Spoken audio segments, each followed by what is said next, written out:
Grow అవుతున్న technology గురించి అవగాహన ఇస్తుంది తల్లి. హైందవత్వము, ధర్మము ఆ టెక్నాలజీని ధర్మబద్ధంగా వాడే మనస్తత్వం ఇస్తుంది. మీకు హైందవత్వం కానీ సనాతన ధర్మం కానీ ఇట్ షేప్స్ యువర్ పర్సనాలిటీ. ఆ షేప్ అయిన పర్సనాలిటీ ఎప్పుడైతే మోడర్న్ నాలెడ్జ్, టెక్నాలజీ, సైన్స్ని నేర్చుకుంటుందో, ఈ పర్సనాలిటీతో నేర్చుకున్న ఆ నాలెడ్జ్ మళ్ళీ ప్రజలకు ధర్మబద్ధంగా సేవనిస్తుంది. అది వేరు ఇది వేరో, ఇది లేకుండా అది ఉంటుందో అది లేకుండా ఇది ఉంటుందో అని ఉండదు. అవి రెండు కళ్ళు లాంటివి సమాజానికి. ధర్మబద్ధమైన డాక్టర్, ధర్మబద్ధమైన లాయర్, ధర్మబద్ధమైన ఇంజనీర్, ఒక చక్కటి సివిల్ ఇంజనీర్కి, ఒక స్ట్రక్చరల్ ఇంజనీర్లకి ధర్మం ఉందనుకో, భయం ఉందనుకో, భక్తి ఉందనుకో, వాడు తినేడు కదమ్మా బ్రిడ్జ్ కట్టేటప్పుడు. ఆ బ్రిడ్జ్ కూలిపోదు కదమ్మా, మనం కష్టపడం కదమ్మా. మీకే అవకాశం వస్తే పాత బస్తీని ఎలా అభివృద్ధి చేయాలనుకుంటున్నారు? ఇటు పక్కన ఉన్న కొత్త బస్తీ హైదరాబాద్ ముక్కు మీద వేలేసుకునేటట్టు మార్చాలనుంది. సువర్ణ భాగ్యనగరం కింద మార్చాలనుంది. అంటే బంగారు భాగ్యనగరం అలా మార్చాలనుంది నాకు, చూపించాలనుంది నాకు. అవకాశం వస్తే ప్రయత్నం చేయాలనుంది ఖచ్చితంగా, ఖచ్చితంగా.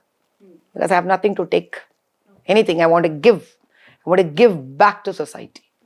తెలుసు నాకు ఈ ప్రయాణంలో కష్టాలు వస్తాయని తెలుసు, స్వార్థపరులు ఇబ్బంది పెడతారని తెలుసు, ఒడిదుడుకులు ఉంటాయి. రాజకీయ పరంగా చాలామంది ఎప్పటికప్పుడు వెనుపోటు పోవడానికి రెడీగా ఉంటారని తెలుసు. అన్నీ తెలిసే నేను రంగప్రవేశం చేస్తున్నాను తల్లి. ఓకే, ఎప్పుడు అఫీషియల్ జాయినింగ్ ఉండబోతుంది? As of now there are no dates known. ఏవి మనకి ఈ రోజు మనకి ఏవి తెలియవు తల్లి. I'm very open on this note. అది అమ్మవారి దైవల వచ్చిన రోజు మళ్ళీ మీరు నన్ను పట్టుకోకపోరు, ఇలాగ ఎవరా ముందు నన్ను కూర్చోబెట్టకపోరు ఇంకొకసారి. So let's have it an a very open thing. Bhagyanagaram అన్నారు, నచ్చలేదా హైదరాబాద్ పేరు?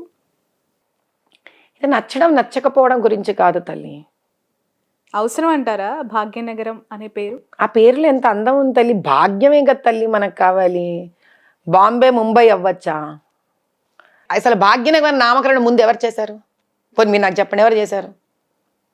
భాగమతి పేరు మీదే కదా భాగ్యనగరం నామకరణం అయింది, అవునా కదా? నేను కొత్తగా వచ్చి నేనేం చేయట్లేదు కదా దీన్ని.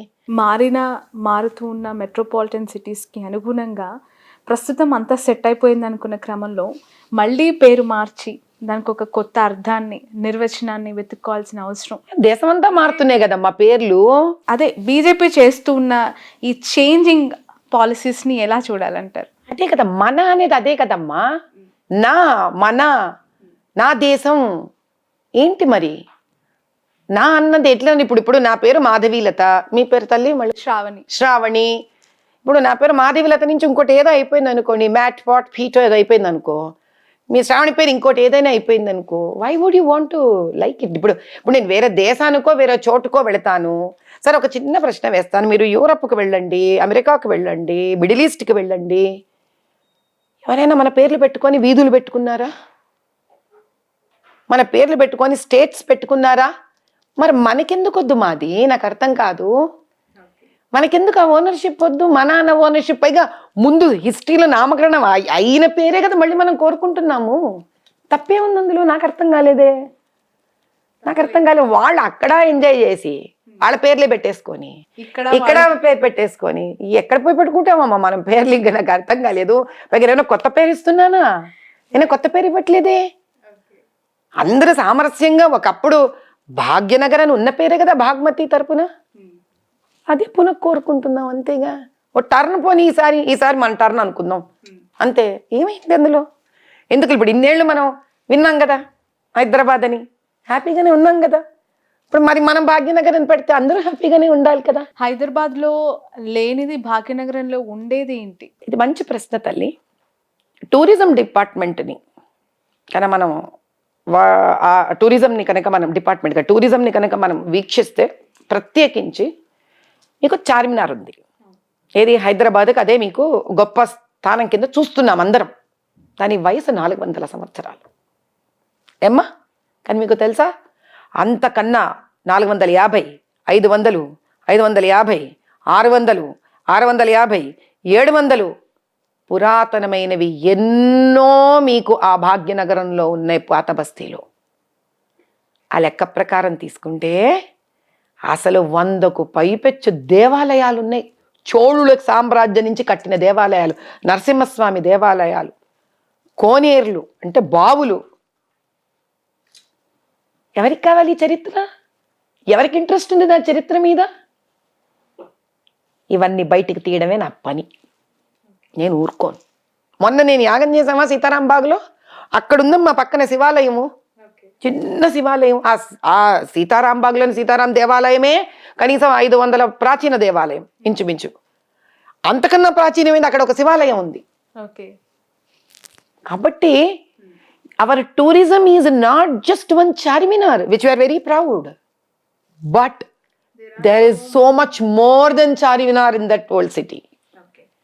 మీరు అవన్నీ బయటికి తీసేశారనుకోండి, అప్పుడు మీకే అర్థమవుతుంది విషయం ఏమిటి. అది అవన్నీ రావాలి, బయటికి రావాలి.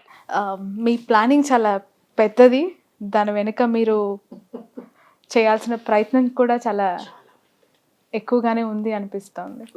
Wish you all the best Madhavi గారు. Wish you all success. ఈ న్యూ ఇయర్ మీకు మంచి చేయాలని, మంచి జరగాలని. మంచి మనుషులకు ఎప్పుడు మంచి జరుగుతుంది. ఇంత సర్వీసెస్ చేస్తున్న మీరు సమాజంలో ఖచ్చితంగా మీకంటూ ఒక ప్రత్యేకమైన స్థానాన్ని చూరగొనాలని మనస్ఫూర్తిగా కోరుకుంటున్నాను. Thanks a lot.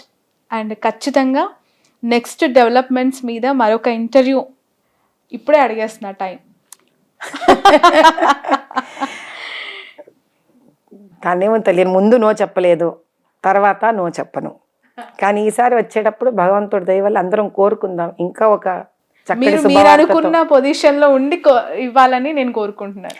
నేను అనుకోవడం ఒక్కటే కాదు తల్లి, చాలా మంది నన్ను ఇష్టపడ్డ వాళ్ళు, నా శ్రేయోభిలాషులు అందరూ కోరుకుంటున్నారు ఇది. అసలు అక్కడి నుంచే మొదలైంది నాకు ఈ కోరిక. అసలు ముందు లేదు, ఏదో నా పాటి గుడ్డొచ్చి చేలబడ్డట్టు సేవ చేసుకుంటూ వెళ్ళిపోతూనే ఉన్నాను. నా చుట్టుపక్కల వాళ్ళు అమ్మా నువ్వు రావాలమ్మా, నువ్వు ఎందుకు రాకూడదమ్మా, ఇలా నువ్వు ఆలోచించి చూడమ్మా అని చెప్పి నా శ్రేయోభిలాషులు, నన్ను అభిమానించే వాళ్ళు ఎంతోమంది కోరుకుంటే యాక్చువల్ అక్కడి నుంచి ఎందుకు ఈ దిశగా ఆలోచించకూడదని జాగ్రత్తమైంది. బహుశా అయితే అప్పటి వరకు అంత సీరియస్గా నేను ఆలోచించలేదేమో. ఇంక ఇప్పుడు ఒకసారి ఆలోచన వచ్చింది, చూద్దాం. దానికి పరమేశ్వరుడి దయ, పెద్దల నిర్ణయం, మీ అందరి కోరిక ఎలా ఉందో సపోర్ట్, దాన్ని బట్టి చూద్దాం తల్లి. తప్పకుండా. ఇక్కడ మళ్ళీ ఒక రాత ఉంటుందిగా, ఆ రాత కూడా ఏం రాసిందో, అది మనకి ఏం పలుకుతుందో ఆలోచిద్దాం, చూద్దాం. Right. Thank you so much Madhavi గారు. Wish you all the best. So ఇది వాళ్ళ స్పెషల్ ఇంటర్వ్యూ.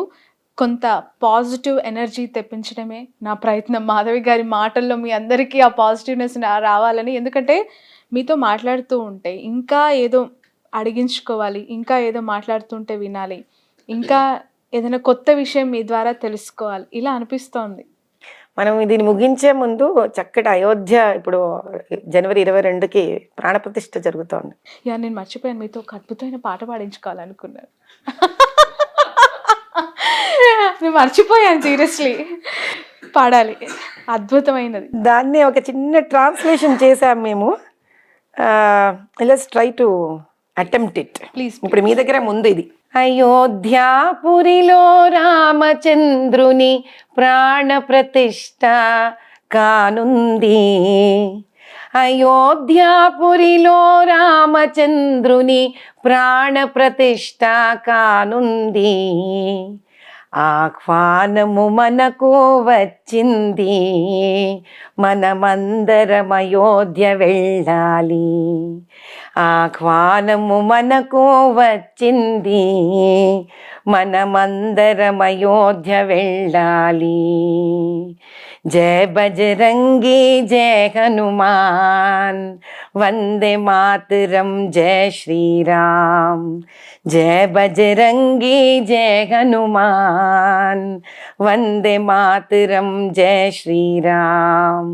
శ్రీరామ్ జయ రామ్ జయ జయ రామ్, వందే మాతరం జయ శ్రీరామ్. రాముని ఆలయ నిర్మాణానికి, శ్రీరాముని ఆలయ నిర్మాణానికి, శ్రీరాముని ఆలయ నిర్మాణానికి ప్రాణాలెన్నో అర్పించాము. కరసేవకులెందరో బలిదానం చే రామాలయము నిర్మించాము. కరసేవకులెందరి బలిదానంతో రామాలయము నిర్మించాము. ఇక రామచంద్రుని ప్రాణ ప్రతిష్ఠ కన్నుల విందుగా చేయాలి. ఇక రామచంద్రుని ప్రాణ ప్రతిష్ఠ కన్నుల పండుగ చేయాలి. జయ బజరంగి జయ హనుమాన్ వందే మాతరం జయ శ్రీరామ్. శ్రీరామ్ జయ రామ్ జయ జయ రామ్ వందే మాతరం జయ శ్రీరామ్. జై శ్రీరామ్. ఎంత అద్భుతంగా ఉందో. మీ సింగింగ్ ఇష్టం అండి? పాడుతూ? చాలా ఇష్టం నాకు, చాలా చాలా ఇష్టం. ఓకే, నేర్చుకున్నారా? కాస్త నేర్చుకున్నాను, కానీ బేసిక్గా క్లాసికల్ డాన్సర్ని కదా, అలా వల్ల వేసుకుంటూ ఉండేదాన్ని. ఒక 2 స్టెప్స్ ఏమైనా మా కోసం? అయ్యో బాబోయ్ కష్టం, ఈసారి ఎప్పుడైనా చూద్దాంలే తల్లి. చాలా వయసు అయిపోయింది కదా. ఏమైంది అని అంటే mentally I have pace down a lot. So నా డాన్స్ కోరికని కూడా అలా సంగీతము భజన రూపంలో మలుచుకుంటూ వెళ్ళిపోయాను. సో నేను డాన్స్ కూడా నా పాటలోనే చూసేసుకుంటాను అనమాట. ఆటలు బంద్ చేసి పాటలతోనే కొనసాగి. రాముడొచ్చనదిగో కొదండ రాముడొచ్చనదిగో. So I enjoy dance step ని ఎంజాయ్ చేస్తాను అక్కడ. ఓకే. అదిగదిగదిగదిగో రాముడొచ్చనదిగో కొదండ రాముడొచ్చనదిగో. అంటే I dance with in my. Thank you so much Madhavi గారు. నిజంగా చాలా చాలా ప్లెజెంట్గా ఉంది నాకు మీతో మాట్లాడడం. అండ్ ఈవెన్ ఒక బెటర్ మెడిసిన్ ఏంటి అంటే ఒక అద్భుతమైన వ్యక్తితో మాట్లాడడం అనేది నాకు ఈరోజు చాలా పెద్ద చక్కటి టైటిల్. ఏ అవార్డు కూడా సరిపోనంతటి చక్కటి ప్రశంసనిచ్చావు తల్లి. నాకు తెలిసి విరించి హాస్పిటల్కి వచ్చేవాళ్ళు అక్కడ ట్రీట్మెంట్కి కాదు, ముందు మాధవి గారిని కలిసి ట్రీట్మెంట్కి వెళ్ళాలి. సగం మందులు ఇక్కడ అయిపోతాయి. అంతే కదా? తెలీదమ్మా. సో ఈ ట్రిక్ అందరు ఇప్పుడు ఫాలో అవ్వాలని మనస్ఫూర్తిగా కోరుకుంటున్నాను నేనైతే. చాలా సంతోషం. నీలాంటి మంచి మనసు అందరికీ ఉంటే అలాంటి వాళ్ళ పనే లేదు ఇంకా. ఆ రోజు కూడా రావాలని కోరుకుంటా. వస్తుంది. పాజిటివ్గా ఉండి పాజిటివ్ మోటివేట్ చేస్తూ అండ్ మంచిని కోరుకొని మంచి చేయాలని తపనున్న వాళ్ళకి మంచి జరగకుండా ఉండదు. Thank you so much. చాలా సంతోషం. ఇది మాధవి గారితో స్పెషల్ ఇంటర్వ్యూ. చూస్తూనే ఉండండి క్యూబ్ టీవీ నెట్వర్క్. ఇప్పుడు ఆపరేషన్ లేకుండానే మోకాళ్లకు ప్లాస్మా ట్రీట్మెంట్. మీ ఆర్థోపెడిక్ సమస్యలన్నిటికీ రోబోటిక్ టెక్నాలజీ ద్వారా తక్కువ ఖర్చుతో శాశ్వత పరిష్కారం. Free consultation. ప్రతి ట్రీట్మెంట్ పై 20% డిస్కౌంట్. ఈ ఆఫర్ కొద్ది రోజులు మాత్రమే. త్వరపడండి. V9 hospitals 9281465842.